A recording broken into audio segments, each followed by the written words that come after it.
শুক্রবার যেহেতু আপডেট তাই ফ্যামিলিকে নিয়ে চলে আসলাম কর্ণফুলী লেকে। এই লেকটি চট্টগ্রামের মধ্যে বিখ্যাত, তাই নানান রকমের পর্যটক নদীর এই সৌন্দর্য উপভোগ করার জন্য ছুটে আসে। তারই সাথে সাথে বিভিন্ন ধরনের উদ্যোক্তারা নানান রকমের খাবারের আইটেম নিয়ে এখানে এসে মেলা বসায়। তাই আমিও ছুটে গেলাম এক উদ্যোক্তার কাছে। এই ব্যবসায়ীর কাছে ছিল চিকেন ললিপপ, চিকেন মশলা আর কাঁকড়া। তাই আমি আমার পছন্দের চিকেন ললিপপটাই অর্ডার করি। তো সেটাই খেয়ে ট্রাই করতেছিলাম যে কেমন ছিল। এক কথায় বলতে গেলে অসাধারণ। আপনারা সেটা হয়তো আমার খাওয়া দেখেই বুঝে গেছেন। ইচ্ছে থাকলে এরকম ছোটখাটো উদ্যোগ নিয়ে নানান রকমের ব্যবসা করাই যায়। খাওয়া দাওয়া শেষে এখন আমি বিল দিয়ে দেব। বিল দিয়ে আমি চলে গেলাম একটু নদীর কিনারে। নদীর সৌন্দর্য কাছ থেকে উপভোগ করতে পর্যটকদের জন্য সিটের ব্যবস্থা করা হলো। এই সিটগুলোতে বসে একদম কাছ থেকে নদীর সৌন্দর্য উপভোগ করতে পারে।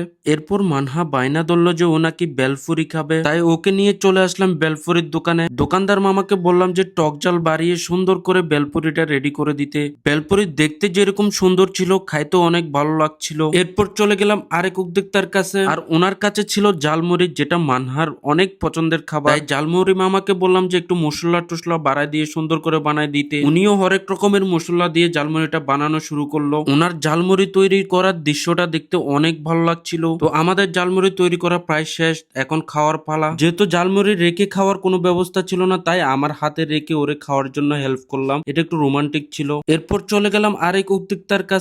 ওনার কাছে ছিল বিভিন্ন ধরনের শীতকালের পিঠা আর নুডলস। তাই মানহা একটা শীতকালের পিঠা অর্ডার দিয়ে নিল। খেতে এত ভালো লাগছিল। অনেক সুন্দর একটা বিকেল কাটিয়ে বেলা ডুবতেই আমরাও ফিরে গেলাম ঘরে।